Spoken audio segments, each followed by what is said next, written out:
Pernahkah teman-teman ingin melakukan editing pada sebuah project, namun bingung dengan tool yang tersedia dan apa yang harus dipakai? Tenang, pertolongan segera datang. Halo, kembali lagi di Desainnya. Saya tahu kok bagaimana rasanya stuck ketika proses membuat sebuah project hanya dikarenakan tidak tahu apa yang harus pertama kali saya klik atau pakai untuk memulai apa yang sudah saya bayangkan. Ternyata masalah tersebut tidak saya alami seorang diri saja, namun hampir sebagian besar orang yang baru pertama kali belajar komputer maupun belajar desain mengalaminya. Dalam sebuah proses, memang tidak ada yang instan, kayak buat mie instan di rumah, tapi buat mie instan itu juga nggak instan banget sih. Kita harus nyalain kompor, terus buka bungkusnya, dan lain sebagainya. Oke, tanpa berlama-lama lagi, kita juga udah lapar sarapannya. Maklumlah, namanya juga ngakos. Sangat penting sekali mengetahui fungsi dari icon yang ada di dalam aplikasi komputer yang akan kita gunakan sehari-hari.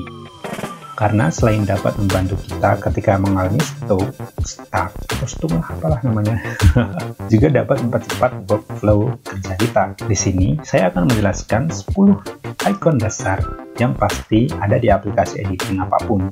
Penamaannya mungkin akan berbeda-beda, tapi fungsinya tetap sama aja kok. Biasanya icon tersebut berbentuk seperti objek di dunia nyata, sehingga tidak sulit untuk menemukannya. Setelah menguasai icon dasar ini, teman-teman akan bisa merasakan perubahan yang sangat besar dibanding nggak tahu sama sekali icon ini. Jadi jangan lupa ya teman-teman untuk tonton terus video desainnya. Oke, yang pertama adalah Pick Tool atau Selection Tool. Dari namanya, kita bisa artikan tool yang menggunakan icon ini memiliki fungsi untuk memilih objek. Icon selalu berbentuk anak panah. Shortcut-nya biasanya dengan menekan V pada keyboard. Jangan pada layar ya, kecuali kalau layarnya itu touchscreen. Selain untuk memilih objek tool, ini biasanya juga berfungsi untuk transform atau merubah bentuk objek, menggeser dan memindahkan objek, atau idle cursor agar ketika tidak sengaja klik tidak merubah objek. Yang umum digunakan pada selection tool adalah dengan menekan shift pada keyboard pada saat menggeser objek. Dengan cara ini, maka kursor akan mengunci untuk bergeser secara vertikal atau horizontal saja. Nggak bisa diagonal ya teman-teman, cuma vertikal dan horizontal. Cara ini sangat membantu ketika diperlukan menggeser objek sejajar dengan objek lain. Perhatikan juga saat melakukan mouse over terhadap objek, apakah kursor berubah atau tidak. Jika berubah, jangan langsung panik, karena itu berupa pilihan transform objek tanpa perlu kita klik tool lain. Jadi, simpel kan teman-teman? Paham nggak? Kalau nggak paham, nanti tanya di komentar ya.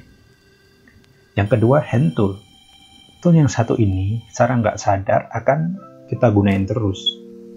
Icon dari tool ini berbentuk seperti telapak tangan. Shortcut yang umum digunakan adalah H pada keyboard. Namun, pada beberapa aplikasi tertentu, bisa juga dengan menekan space, atau bisa juga middle click. Itulah teman-teman yang bisa digeser-geser di mouse tengah itu yang bunder-bunder.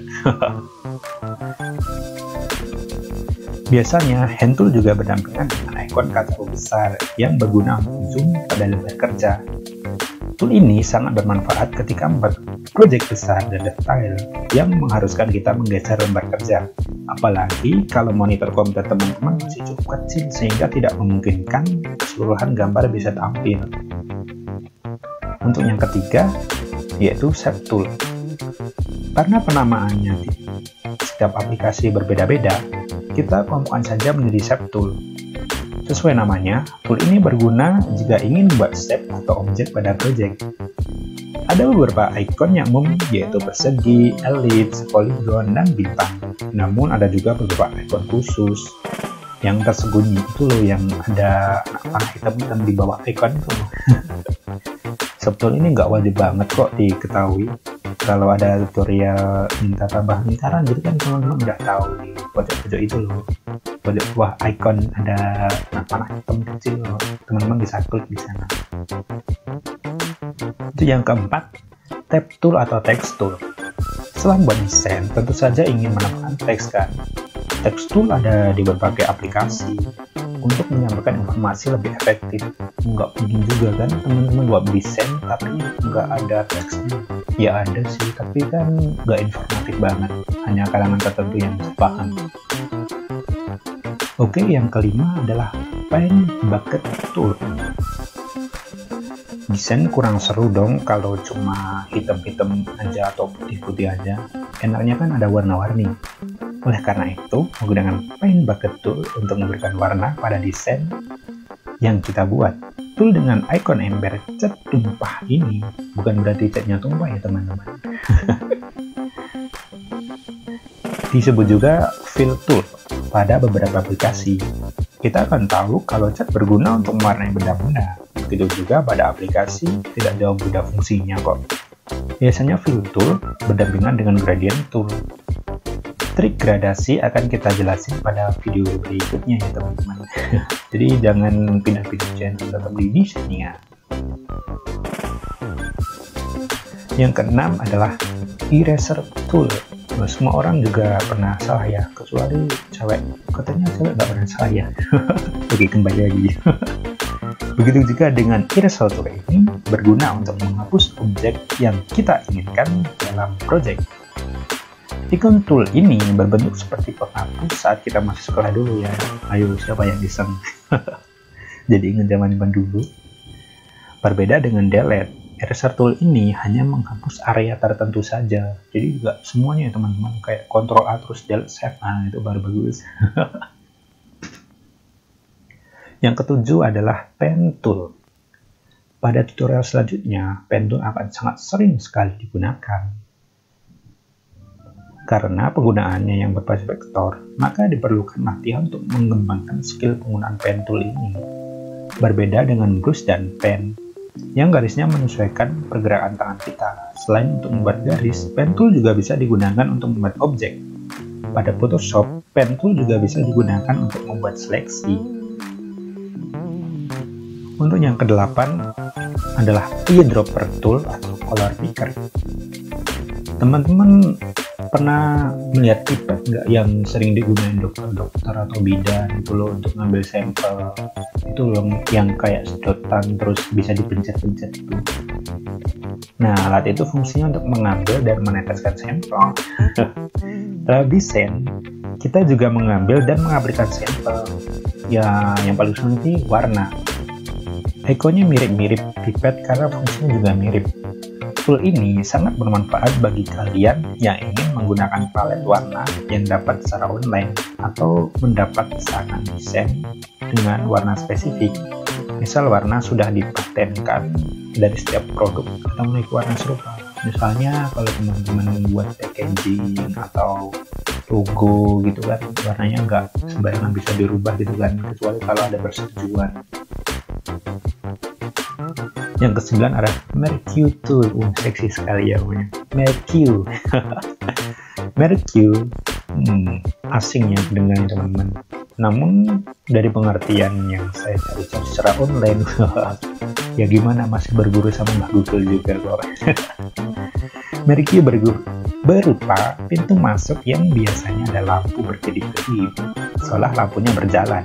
Mungkin penamaannya dari itu. Di aplikasi desain sendiri, Mercue berupa garis yang berkedip-kedip dan seolah berjalan. Mercue didesain bisa digunakan sebagai seleksi maupun pembatas. Ikon Mercue berbentuk persegi atau lingkaran dengan garis putus-putus. Pokoknya ikon yang memiliki garis putus-putus itu biasanya memiliki fungsi yang sama, mirip-mirip gitulah. Apabila teman-teman akrab dengan Photoshop, maka tool ini sering sekali dipakai. Oke, yang terakhir, yang ke-10, yaitu brush dan pen. Nah, berbeda dengan pen tool, brush dan pen ini membuat garis dengan mengikuti pergerakan kursor kita. Ikon berbentuk kuas ini biasanya ada di aplikasi berbasis bitmap, sedangkan di aplikasi berbasis vektor sedikit penggunaannya.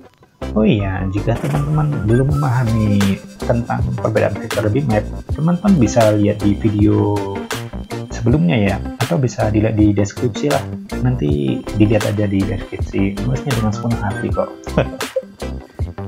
Brush dan pen biasanya digunakan untuk digital painting karena cara penggunaannya merupakan penggunaan dunia nyata. Gimana teman-teman, paham nggak? Kita masuk ke tahap rangkuman.